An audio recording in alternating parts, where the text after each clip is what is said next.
Download करें जनमत Haryana app. या निशा सर्वभूतानां तस्याम जागृति संयमी यशाम जागृति भूतानि सा निशा पश्यंतो मुने। आम आदमी जिन विषयों के प्रति सोया रहता है उसको चिंता नहीं करता है, मुनि व्यक्ति उस विषय में सोचता है।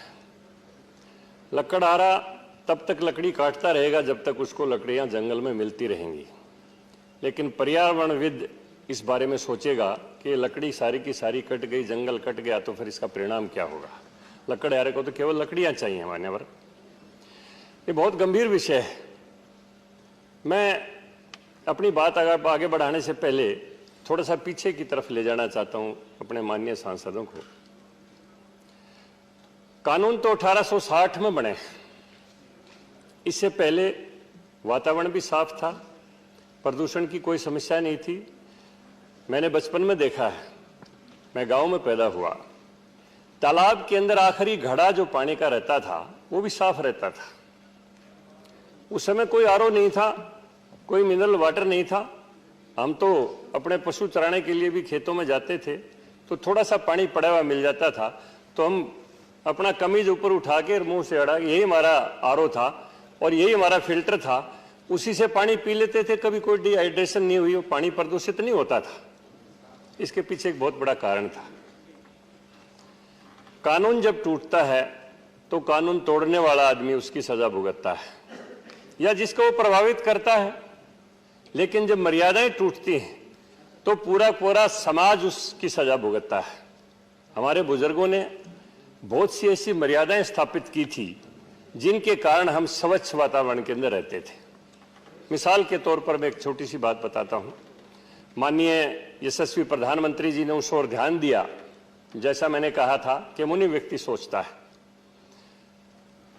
गांव में दाह संस्कार के लिए जाते, कोई बुजुर्ग की मृत्यु हो जाती तो उसकी याद में तालाब के किनारे एक त्रिवेणी लगाया करते थे, जिसमें एक बड़, एक पीपल और एक नीम का वृक्ष होता था। और उस त्रिवेणी की रक्षा जैसे अपने बुजुर्ग की सेवा करते थे जिंदगी में, उसी तरह उस त्रिवेणी की भी रक्षा करते थे, उसको याद रखते थे।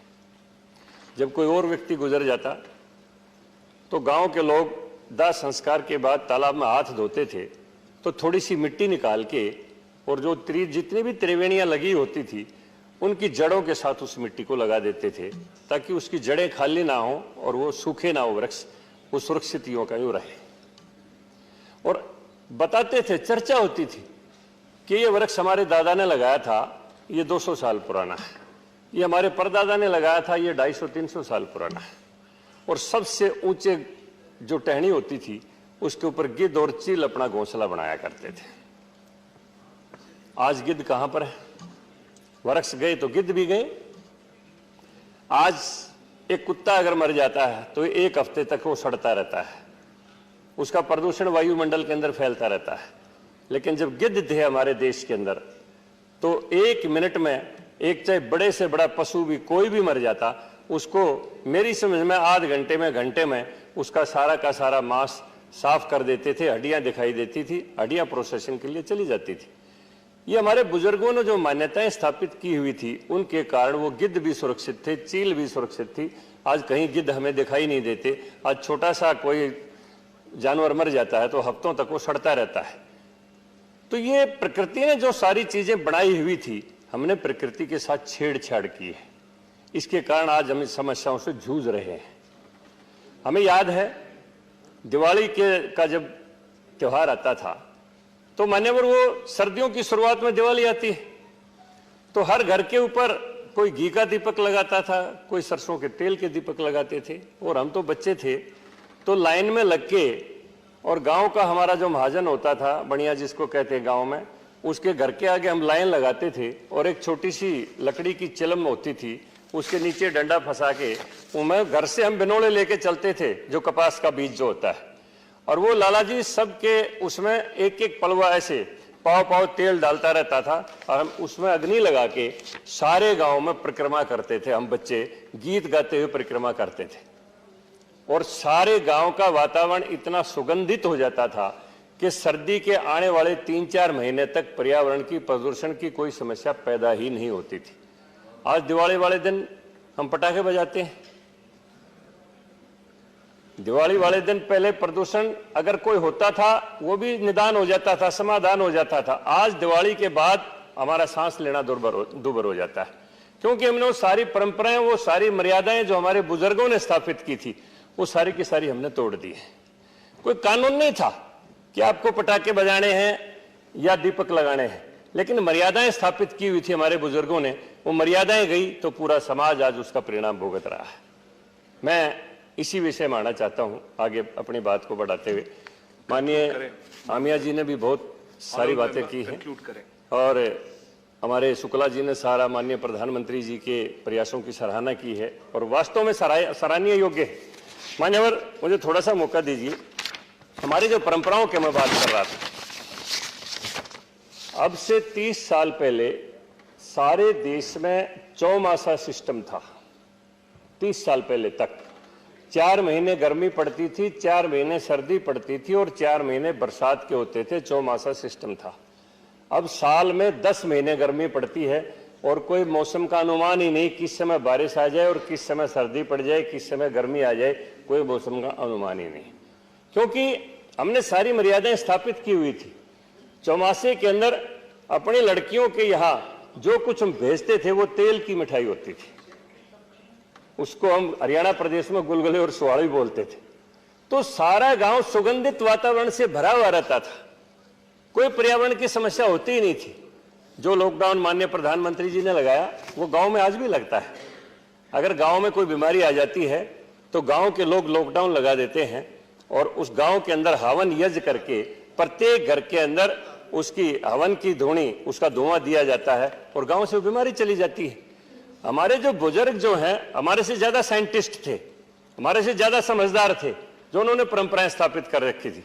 लेकिन आज अमेरिका का साइंटिस्ट तो कहता है कि गायत्री मंत्र के उच्चारण से हवा के अंदर 1 लाख गुना पॉजिटिव तरंगें आती हैं, सकारात्मक तरंगें पैदा होती हैं।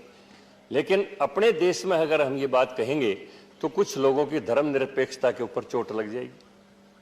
सांप्रदायिक कहेंगे कि ये तो सांप्रदायिकता है, वो नहीं मानेंगे इसके विज्ञान को बिल्कुल भी। इसलिए हमें अपने मानसिक प्रदूषण को भी समाप्त करना पड़ेगा, तब ये वायु प्रदूषण समाप्त होगा और उसकी शुरुआत अपने से करनी पड़ेगी। मैं अपनी बात आखिरी कहूंगा, ठीक है? तो मैं मान्यवर, मेरे नेता ने आज्ञा दी है। अभी चर्चा हो रही थी काफी, क्योंकि राजनीतिक चर्चा भी बीच में हो जाती है और हर चीज का राजनीतिक करने की कोशिश की जाती है। मैं गांव में पैदा हुआ हूं, मैं मर्यादाओं की बात कर रहा था। गांव के अंदर आखिरी घड़ा तालाब का सुरक्षित क्यों रहता था?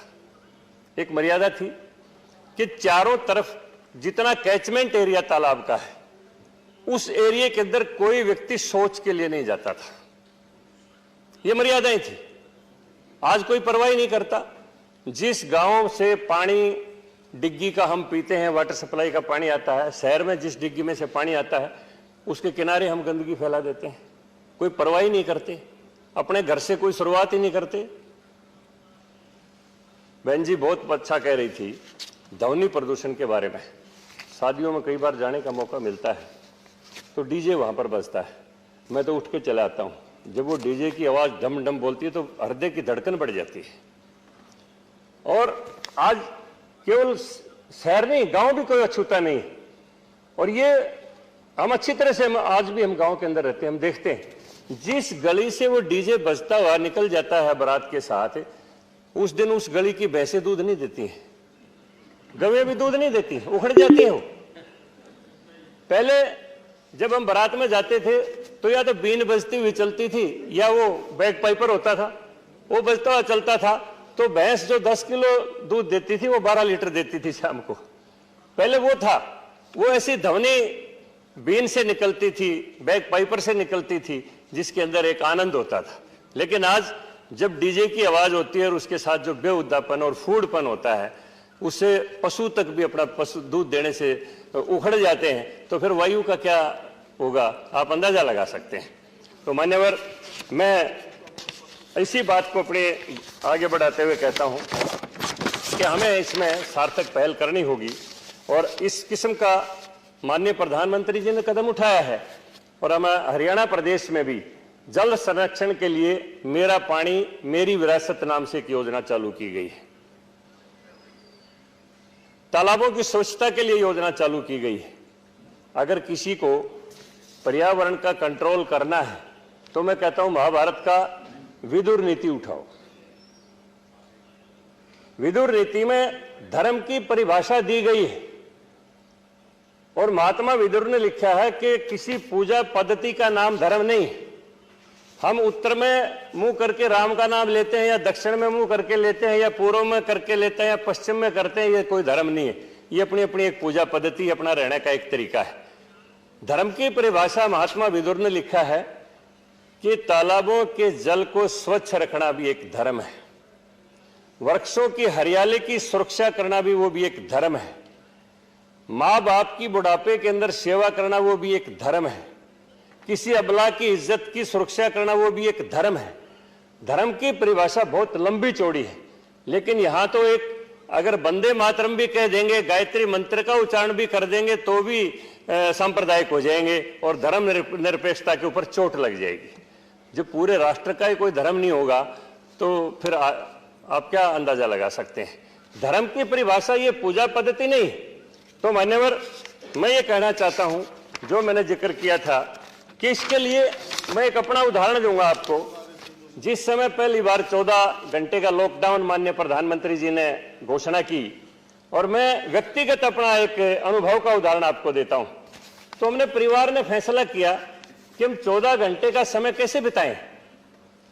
तो मान्यवर, हमने फैसला किया परिवार ने कि 14 घंटे तक हम यज्ञ करेंगे घर में।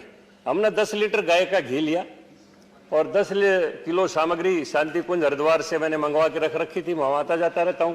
संविदा का इंतजाम किया और आपको एक अनुभव की बात बताता हूं। अब मैं पॉलिटिकल आदमी, मेरी धर्मपत्नी ने 50-50 लोगों की चूल्हे के ऊपर रोटियां पकाई है। उनकी आंखें बिल्कुल, थोड़ा सा भी धुआं लग जाए एलर्जी पैदा होगी। मैंने बहुत डॉक्टरों को दिखाया, डॉक्टर कहते जी ये तो एलर्जी है, इनको थोड़ा सा भी धुएं के नजदीक मत आने देना और कोई इलाज नहीं। और हमने जो 14 घंटे घर में यज्ञ चलाया, सारा दिन वो यज्ञ के ऊपर बैठी 108 मंत्र एक बार गायत्री के, 108 मंत्र एक बार महामृत्युंजय के, और सुबह 7 बजे शुरू करके रात के 9 बजे तक हमने 14 घंटे घर में यज्ञ किया। तो मैं आपको अचरज की बात बताता हूं, मेरी धर्मपत्नी की आंखें ठीक हो गई। मतलब कितना यज्ञ परंपरा हमारे बुजुर्गों जो चलाई हुई थी, वो प्रदूषण का अपने आप ही कंट्रोल हो जाता था। लेकिन आज हम यज्ञ की बात कहेंगे तो सांप्रदायिक हो जाएंगे। तो इसलिए कहता हूं कि वायु प्रदूषण भी ठीक हो जाएगा, जल का प्रदूषण भी ठीक हो जाएगा, पृथ्वी का प्रदूषण भी ठीक हो जाएगा। इसके लिए शुरुआत हमें अपने आप से करनी पड़ेगी। अगर दिवाली वाले दिन ये कहेंगे भाई बच्चे नहीं मानते पटाखे बजाते, हम क्या करें? शादी में ये कहेंगे बच्चे नहीं मानते तो डीजे बुलाएंगे, हम क्या करें? जो कुछ भी करें, चैरिटी बिगिंस एट होम। इसलिए गीता का आखिरी एक और श्लोक कहते हुए मैं अपनी बात को समाप्त करूंगा कि यदा यद आचरित श्रेष्ठतर देवत्रो जने स यत् प्रमाणित करते लोकस्तत् अनुवर्तते, कि बड़े लोग जिस प्रकार का आचरण करते हैं छोटे उसी का अनुकरण करते हैं। हम इस महान सदन के अंदर बैठे हुए हैं, ऊपरी सदन इसका नाम है, और इसके अंदर कभी कृषि बिल के ऊपर राजनीति होती है, कभी वेल के अंदर आके नारे लगाए जाते हैं, कभी हाउस को डिसरप्शन। हम तो नए नए आए थे, आते ही लॉकडाउन में फंस गए, फिर इस डिसरप्शन में फंस गए। पहली बार मैं अपनी बात इसमें सदन में कह रहा हूं, इतने लंबे समय तक मौका मिला।